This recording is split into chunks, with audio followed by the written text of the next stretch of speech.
भारत माता की इनकलाब इनकलाब। आज यहाँ पे आए हुए सभी भाइयों बहनों माताओं बुजुर्गों बच्चों आप सब लोगों को नमस्कार, सबको मेरा प्रणाम। दोस्तों, अब मैं जो बात आपको कहने जा रहा हूं वो बड़ी जरूरी है अपने दिल्ली के लिए, अपने परिवार के लिए, अपने बच्चों के भविष्य के लिए। तो जिसके पास मोबाइल फोन है अपने फोन सारे जने निकाल लो और जो बात मैं कह रहा हूं उसकी रिकॉर्डिंग कर लो और ज्यादा से ज्यादा अपने दोस्तों को व्हाट्सएप ग्रुप पे उसको शेयर करना।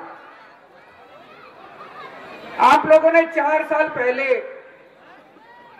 हम जैसे मामूली छोटे से लोगों को इतनी बड़ी जिम्मेदारी दे दी। मैं, राजेश गुप्ता जी और इस तरह से मनीष सिसोदिया जी, सतिंदर जैन, हमको कोई नहीं जानता था, मामूली लोग थे। आप लोगों ने 4 साल पहले इतनी बड़ी कुर्सी पे बिठा दिया, मुख्यमंत्री बना दिया। आपका ये एहसान हम लोग जिंदगी भर नहीं भूल सकते। जब से आपने ये जिम्मेदारी दी है हम लोग 24 घंटे रात दिन मेहनत कर रहे हैं। हमारी एक ही कोशिश रहती है कि जनता का विश्वास नहीं टूटना चाहिए किसी भी हालत में। और भाई साहब, आज 4 साल के बाद आपके सामने जब मैं खड़ा हूं, मेरे को कहते हुए बड़ी खुशी हो रही है कि इतने काम करें। 70 साल में किसी भी पार्टी ने किसी भी राज्य में इतने काम नहीं करे होंगे जितने आपकी सरकार ने 4 साल में कर दिए। और मैं अपने मुंह से तारीफ करूं अच्छा नहीं लगता। यहां जितने लोग खड़े हैं ईमानदारी से बताना जी, जिसको लगता है दिल्ली के सरकारी स्कूल शानदार हो गए जरा हाथ खड़े कर दो। जिनको लगता है दिल्ली के सरकारी अस्पताल सुधर गए हाथ खड़े कर दो। दिल्ली में 2 किस्म के अस्पताल हैं, एक मोदी जी का अस्पताल है, एक आपके दिल्ली सरकार के अस्पताल है। अब कैसे पता चले मोदी जी का कौन सा है आपका कौन सा है? आप किसी अस्पताल में जाओ और वहां पे सारी दवाइयों के, टेस्ट के, इलाज के पैसे लगते हो, आप समझ जाना ये मोदी जी का अस्पताल है। और अगर आप किसी अस्पताल में जाओ वहां सब कुछ मुफ्त हो, दवाइयां भी मुफ्त, टेस्ट भी मुफ्त, इलाज भी मुफ्त, आप समझ जाना आपका अपना अस्पताल है, दिल्ली सरकार का अस्पताल है। ये all India medical, Safdarjung, Ram Manohar Lohia, ये सारे मोदी जी के अस्पताल है। इसमें पैसे लगते हैं, हर चीज के, गरीबों से भी पैसे लगते हैं। और ये आपका जीटीबी अस्पताल, आचार्य भिक्षु, एलएनजेपी, जीबी पंत, ये आपके अपने अस्पताल है। 35 अस्पताल अपने हैं दिल्ली सरकार के। वहां जाओ, वहां पैसे नहीं लगते। ऐसा इंतजाम कर दिया, भगवान न करे कोई आपके घर में बीमार हो, लेकिन अगर कोई बीमार हो तो पैसे की चिंता मत करना, आपकी सरकार है। 10 लाख रुपए भी लगेंगे ना, सारा दवा दारू का इंतजाम सरकार करेगी।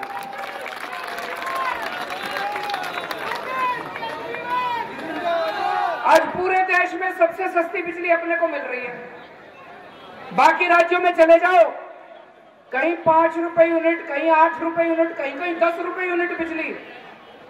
दिल्ली में 200 यूनिट तक 1 रुपए यूनिट बिजली मिल रही है, 1 रुपए यूनिट, और वो भी 24 घंटे बिजली। जब हमारी सरकार बनी थी, याद करो, उसके पहले इन्वर्टर खरीदने पड़ते थे, जनरेटर खरीदने पड़ते थे, हर साल बैटरी बदलनी पड़ती थी जनरेटर की। अब जनता बैटरी बदलना भूल गई, अब जनता इन्वर्टर खरीदना भूल गई, इन्वर्टर वालों की दुकान बंद हो गई। 24 घंटे बिजली आती है दिल्ली के अंदर, आती है नहीं आती है? 24 घंटे बिजली कर दी दिल्ली के अंदर, और सबसे सस्ती बिजली हो गई। और पूरी दिल्ली में इस टाइम खूब सड़कें बन रही हैं, खूब नालियां गलियां खूब बन रही हैं। मैं किसी से पूछता हूं जी हमारे पहले क्या विकास हुआ था, कहते शीला दीक्षित ने फ्लाईओवर बनाए थे। बड़ी अच्छी बात है, हमने भी बनाए हैं, खूब बनाया फ्लाईओवर। लेकिन भाई साहब, मेरे घर के सामने की सड़क टूटी पड़ी है, मेरा सबसे बड़ा फ्लाईओवर तो वही है। मेरे घर के सामने की सड़क की तो किसी ने सुध नहीं ली। असली दिल्ली कच्ची कॉलोनियों में बसती है, झुग्गी बस्तियों में बसती है, छोटे छोटे मोहल्लों में, छोटे छोटे कॉलोनियों में, गांव में बसती है, उसकी किसी ने सुध नहीं ली आज तक। मैं हूं 2 साल से गली गली में घूम रहा हूं दिल्ली की, एक एक गली मैंने खड़े होकर बनवाई है, और अभी इस टाइम दिल्ली के अंदर 10,000 गलियां एक साथ बन रही हैं, पूरी दिल्ली में 10,000 गलियां। खूब काम किए हैं भाई साहब 4 साल में। मैं तो कई बार मेरे मन में ये आता है, हमने 4 साल में इतने काम कर दिए। ये 70 साल में बीजेपी कांग्रेस वालों ने क्या करा भाई साहब? अपना घर भरने के सिवा कुछ नहीं करा। इतने पैसे कमा लिए इन दोनों पार्टी के नेताओं ने, अब इनकी 7 पीढ़ियां घर बैठ के रोटी खाएंगे। गलत तो नहीं कह रहा भाई साहब? इतने पैसे कमा लिए इन बीजेपी कांग्रेस वालों ने। आप लोगों ने 4 साल पहले बड़ा दिमाग लगाया था, ईमानदार पार्टी को वोट दिया था। यही तो देखा था आपने कि ये लड़के ईमानदार हैं, हिम्मत बहुत है इनमें। आपने 4 साल पहले जो वोट दिया था, आज उसका कमाल देख रहे हो दिल्ली के अंदर। जो इतने सरकारी स्कूल, अस्पताल, सब कुछ इतना ठीक हो रहा है, आपके वोट का कमाल है, केजरीवाल का कमाल नहीं है। केजरीवाल तो छोटा सा आदमी है।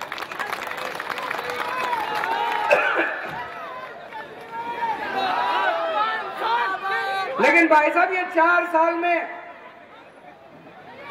मोदी जी ने, केंद्र सरकार ने हमारे काम रोकने में कोई कसर नहीं छोड़ी। अखबारों में आप रोज पढ़ते होंगे, जो काम मैं करना चाहता हूं, जो काम मैं आपके लिए करता हूं, दिल्ली वालों के हर काम में टांग अड़ाते हैं, हर काम में टांग अड़ाते हैं। मैं स्कूल बनाता हूं, मेरे को स्कूल बनाने से रोकते हैं। मैं अस्पताल बनाता हूं, मेरे को अस्पताल बनाने से रोकते हैं। मैं सीसीटीवी कैमरे लगाता हूं, पूछना चाहता हूं सीसीटीवी कैमरे लगने चाहिए नहीं लगने चाहिए? दिल्ली में हाथ खड़े करके बताओ, बताओ। मैं अब पूरी दिल्ली में लग रहे हैं सीसीटीवी, लगने चालू हो गए, पूरी दिल्ली में लग रहे हैं। एक एक गली में सीसीटीवी कैमरे लगा रहे हैं, हर गली के अंदर दिल्ली में। 3 साल से मोदी जी सीसीटीवी कैमरों की फाइल लेके बैठ गए। अच्छी बात है ये, किसका नुकसान हुआ? 3 साल तक मोदी सरकार आपके सीसीटीवी कैमरों की फाइल लेके बैठ गई। फिर मनीष सिसोदिया ने पिछले साल 1 हफ्ते भूख हड़ताल करी, 1 हफ्ते बेचारा भूखा रहा, आपने अखबारों में पढ़ा होगा। तब जाके मोदी जी ने सीसीटीवी कैमरों की फाइल पास करी। भाई साहब, मैं आपके लिए 100 दिन भूखे रहना पड़ेगा, 100 दिन भी भूखे रहेंगे। आपके लिए जान चली जाएगी, जान भी दे देंगे। लेकिन ऐसे भूखे रह रहे के फाइलें कब तक साइन कराएंगे इनसे? फाइलें कब तक पास कराएंगे? ऐसे कैसे? इनसे खूब लड़ रहे हैं हम लोग, काम करा रहे हैं। अगर कई लोग कहते हैं केजरीवाल लड़ता बहुत है, भाई साहब अगर मैं लड़ना बंद कर दूं ना, ये एक भी फाइल पास ना करें, अपने लिए नहीं लड़ता, मैं आपके लिए लड़ता हूं।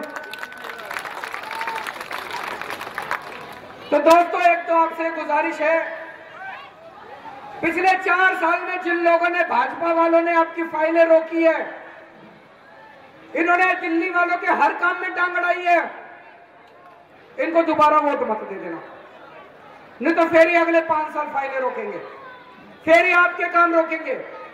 हम आपके बच्चों का भविष्य बनाना चाहते हैं, हम आपके बच्चों की पढ़ाई ठीक करना चाहते हैं, हम आपके बच्चों के लिए सरकारी स्कूल ठीक करना चाहते हैं, नए सरकारी स्कूल बनाना चाहते हैं, ये हर काम रोकते हैं।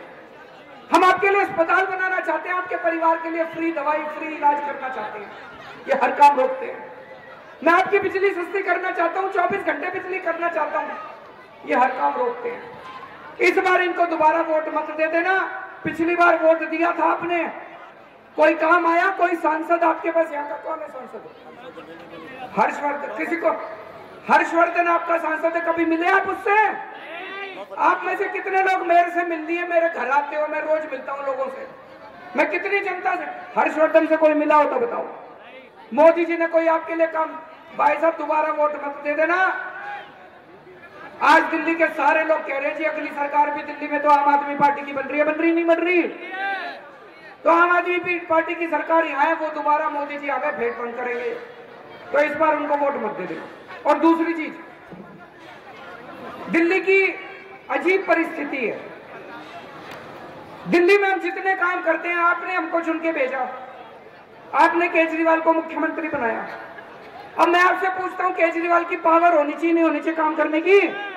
तभी तो मैं आपके काम करूंगा।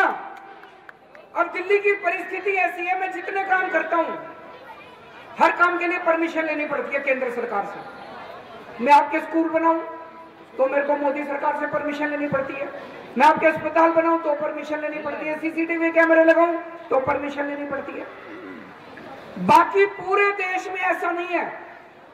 बाकी पूरे देश में हर राज्य में जनता जो मुख्यमंत्री बनाती है उसकी फुल पावर होती है। हरियाणा वाले जो सरकार बनाते हैं चुनते हैं उसकी फुल पावर है सारे काम करने की। उनको केंद्र सरकार से परमिशन नहीं लेनी पड़ती। यूपी सरकार, बिहार सरकार, असम की सरकार स्कूल बनाना चाहे उनको केंद्र सरकार से परमिशन नहीं लेनी पड़ती। अस्पताल बनाना चाहे उनको परमिशन नहीं लेनी पड़ती।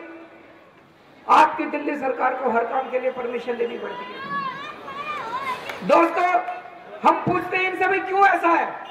कहते दिल्ली आधा राज्य है, दिल्ली पूरा राज्य नहीं है, इसलिए आपको हर चीज की परमिशन लेनी पड़ती है। हमने कहा कर दो पूरा राज्य, दिल्ली को आधा राज्य क्यों छोड़ रखा है? कर दो पूरा राज्य। पूरे देश में सारे राज्य पूरे हो गए, सारे फुल स्टेट हो गए। तमिलनाडु हो गया, कर्नाटक हो गया, गोवा हो गया, हिमाचल प्रदेश हो गया, जम्मू हो गया, उधर गुजरात हो गया, इधर नागालैंड, मणिपुर, असम, सारे देश के सारे राज्य फुल स्टेट हो गए। एक दिल्ली को इन्होंने आधा छोड़ रखा है। बताओ दिल्ली वालों में क्या कमी है? आप लोगों में क्या कमी है बताओ? मैंने इनको कहा हमारे दिल्ली वाले देशभक्त नहीं है, हमारे दिल्ली वाले टैक्स नहीं देते। आपको पता नहीं है भाई साहब, हर साल हमारे दिल्ली के लोग केंद्र सरकार को सबसे ज्यादा इनकम टैक्स देते हैं। पूरे देश में सबसे ज्यादा 1.5 लाख करोड़ रुपए। ये मोदी जी जो पूरे दुनिया में घूमते हैं ना हवाई जहाज लेके, उसका खर्चा आप लोग देते हो, दिल्ली वाले देते हैं। ये जितने केंद्र सरकार में मंत्री हैं, अफसर हैं, इनका घोड़ा गाड़ी, बंगला, एसी, घर, इसका सारा खर्चा दिल्ली वाले देते हैं। 1.5 लाख करोड़ रुपए का इनकम टैक्स देते हो आप लोग केंद्र सरकार को, दिल्ली सरकार को नहीं, केंद्र सरकार को। और बदले में केंद्र सरकार दिल्ली वालों पे कितना खर्च करती है साल में? 325 करोड़ रुपए। 325, 1.5 लाख करोड़ रुपए ले जाती है हमको लूट के, बदले में देती है 325 करोड़। गोवा छोटा सा राज्य है, गोवा की आबादी 15 लाख, दिल्ली की आबादी 2 करोड़। गोवा को केंद्र सरकार देती है 3,500 करोड़ रुपए, दिल्ली को देती है 325 करोड़। गुजरात को केंद्र सरकार देती है 26,000 करोड़ रुपए, दिल्ली को देती है 325 करोड़। मैंने पूछा ये क्यों कर रहे हो जी, इतना अन्याय क्यों कर रहे हो? कहते दिल्ली आधा राज्य। मैंने कहा आधा राज्य तो हमारा खून चूसोगे, हमारा खून पियोगे? हर साल 1.5 लाख करोड़ रुपए लूट के ले जाते हो दिल्ली वालों का, दिल्ली पे तो खर्च करो। हमने कहा भाई हम मानते हैं बाकी देश गरीब है, आपको बाकी देश पे भी खर्च करना है, लेकिन 1.5 लाख करोड़ रुपए दिल्ली वालों का ले जाते हो, कम से कम 50,000 करोड़ दिल्ली पे खर्च कर दो। अभी धेला नहीं देती केंद्र सरकार, तब हमने दिल्ली में इतने काम कर दिए, इतनी सड़कें, नाली, खड़ंजे, इतने सीसीटीवी कैमरे, स्कूल, अस्पताल, बिजली, पानी, इतना काम कर दिया। अगर भाई साहब आपके 50,000 करोड़ रुपए केंद्र सरकार वापस कर दे, दिल्ली में मैं 10 सिंगापुर बना दूंगा, हर दिल्ली वाले को फ्री में घर दे दूंगा, इतना काम हो जाएगा दिल्ली में। दोस्तों, दिल्ली वालों का 70 साल से इन्होंने खून पी रखा है, हमारे साथ अन्याय हो रहा है, हमारे साथ शोषण हो रहा है। बाबा साहब अंबेडकर ने 70 साल पहले कहा था,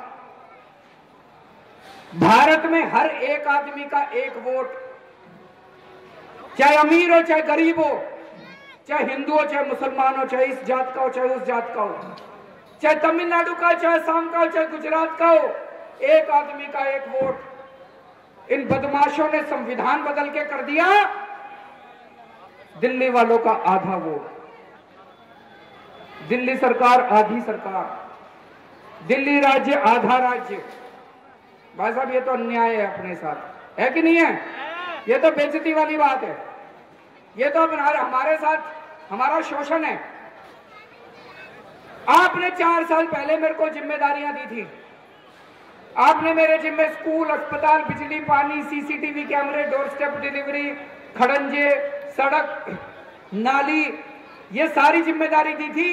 4 साल में खूब काम किए मैंने, इनसे लड़ के ही करे हो चाहे, लेकिन आपके कई सारे ऐसे काम हैं जो तब तक पूरे नहीं हो सकते जब तक दिल्ली पूरा राज्य ना बन जाए। जैसे मैं 3-4 उदाहरण देता हूं आपको। आज अपने दिल्ली के अंदर चारों तरफ गुंडागर्दी मची पड़ी है, गली गली के अंदर नशा बिक रहा नहीं बिक रहा? गली गली के अंदर नकली दारू बिक रही है। हमारी मां बहनों की रोज सरेआम पूरे दिल्ली के अंदर इज्जत लूटी जाती है, 6-6 महीने की बच्चियों की इज्जत लूटी जाती है। मां बहन का घर से बाहर निकलना मुश्किल हो रहा है।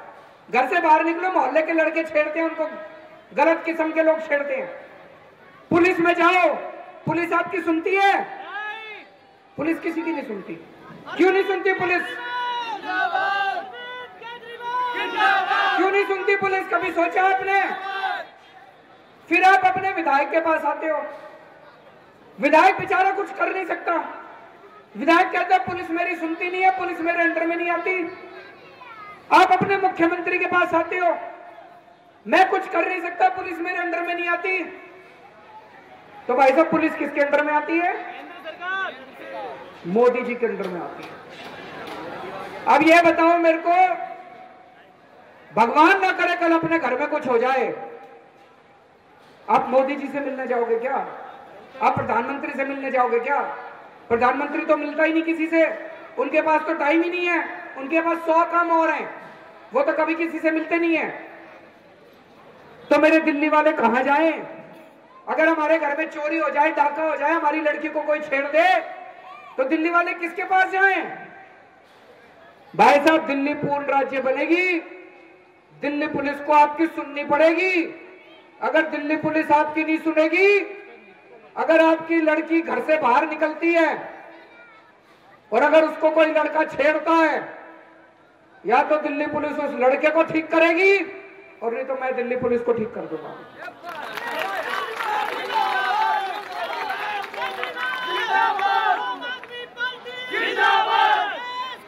दिल्ली पूर्ण राज्य बनेगी जिस दिन, भाई साहब दिल्ली में ऐसी कानून व्यवस्था कर देंगे, रात को 11 बजे भी आपकी लड़की घर से बाहर निकलेगी, किसी की हिम्मत नहीं होगी जो उसकी तरफ आंख उठा के देख सके।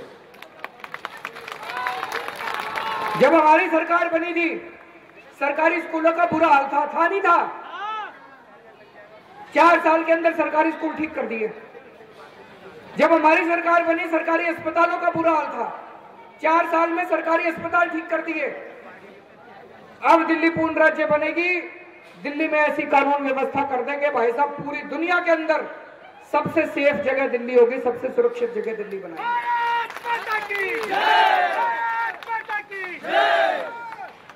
आज अपने बच्चे 12वीं पास करते हैं, 90% नंबर आ जाए तब भी बच्चों को एडमिशन नहीं मिलता। क्यों नहीं मिलता कॉलेजों में एडमिशन? एक दिल्ली में बहुत बड़ा कॉलेज है, नाम लेना ठीक नहीं है, उसमें 150 सीट है। पिछले साल उस कॉलेज में 140 बच्चे तमिलनाडु के स्कूल के आ गए।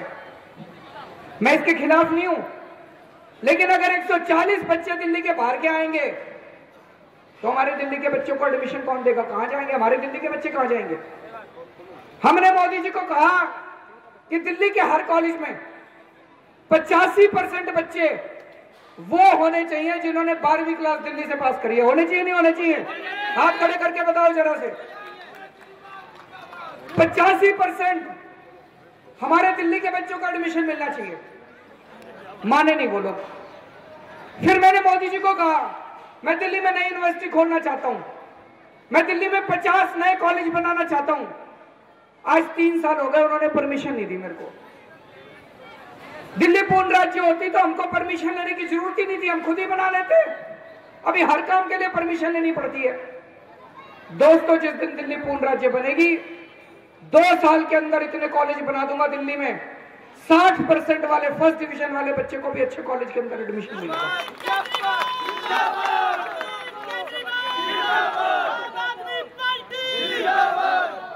आज अपने बच्चे डिग्री ले लेके बेरोजगार घूम रहे हैं, नौकरी नहीं मिल रही बच्चों को। क्यों नहीं मिल रही नौकरी? वहां भी सारे बाहर के बच्चे नौकरी ले जाते हैं। हमने इनको लिखा भी 25,000 वैकेंसी निकलने वाली है टीचरों की। मैं आपसे पूछना चाहता हूं, इसमें 85% आपके बच्चों को नौकरी मिलनी चाहिए, नहीं मिलनी चाहिए? अपने हाथ खड़े करके बता दो। जो दिल्ली का वोटर है, वैसे दिल्ली में सभी लोग बिहार से, हरियाणा से, यूपी से आए हैं, लेकिन अब जो दिल्ली में आके रहने लग गया, जिसका घर है अब दिल्ली में, जो वोटर है दिल्ली का, जो दिल्ली का वोटर है, 85% दिल्ली सरकार में नौकरियां उनके लिए रिजर्व होनी चाहिए।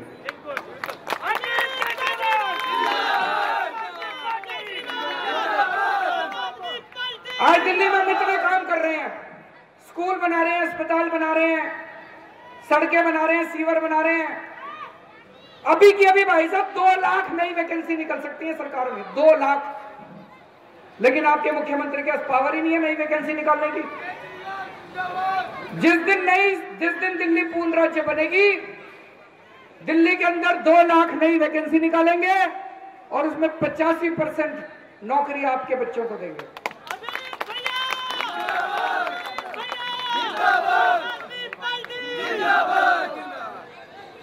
दिल्ली के अंदर अब जितने झुग्गी में रहने वाले लोग हैं, उनके लिए हमने पक्के मकान बनाने शुरू कर दिए।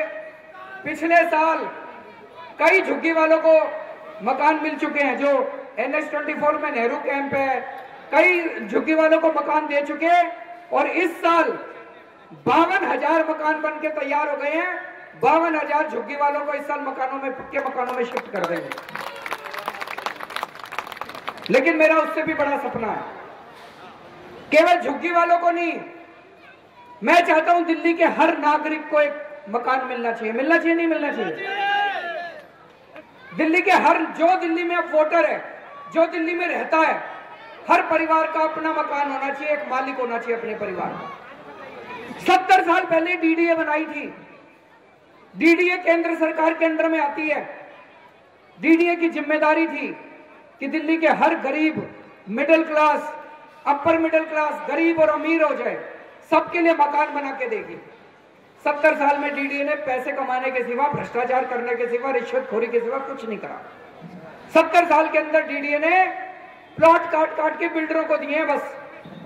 आज मैं पूरी प्लानिंग करके आया हूं, जिस दिन दिल्ली पूर्ण राज्य बनेगी, 10 साल के अंदर दिल्ली के हर वोटर परिवार को सस्ती और आसान किस्तों के अंदर मकान बना के देंगे। वैसे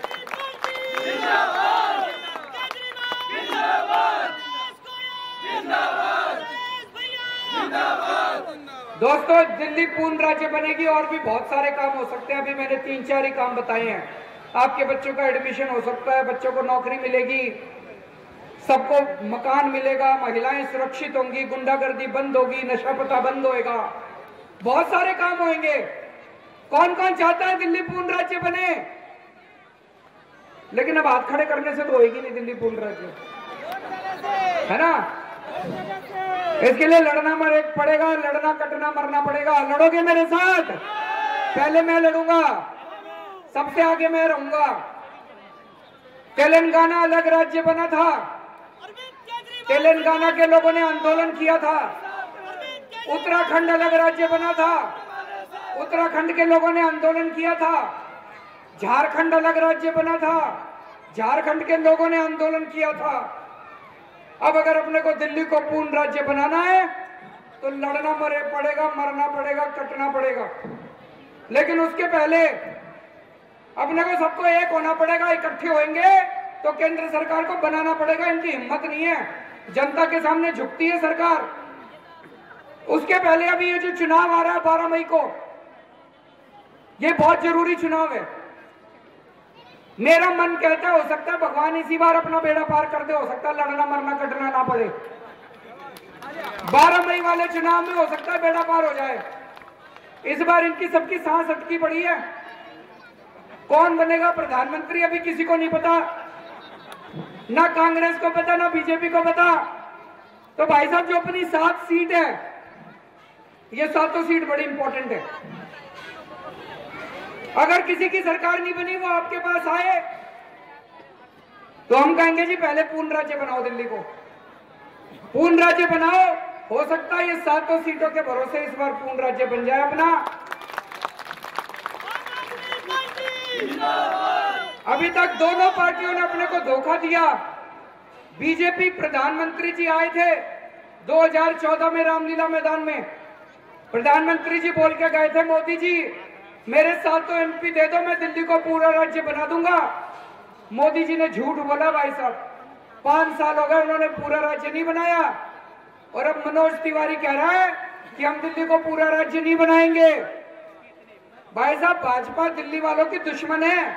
एक तो सारे काम रोकते हैं और अब दिल्ली के खिलाफ बोलते हैं, कहते हैं दिल्ली को पूरा राज्य नहीं बनाएंगे। आपकी गली में आए ना वोट मांगने, भाजपा वालों को भगा देना, उनको बोलने की कोई जरूरत नहीं है हमारी गली में। इस बार 7 सीट मोदी जी आए थे, बोले 7 MP मेरे दे दो, उन्होंने नहीं बनाया। कांग्रेस वालों ने 2004 में और 2009 में कांग्रेस बोली 7 MP हमारे दे दो, हम पूर्ण राज्य बना देंगे। केंद्र में उनकी सरकार थी, दिल्ली में उनकी सरकार थी, कांग्रेस चाहती बना सकती थी, कांग्रेस ने भी झूठ बोला।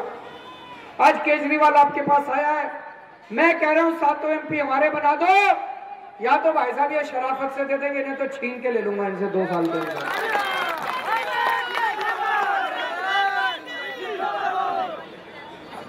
कुछ लोगों से मैं पूछता हूं ना किसको वोट दोगे,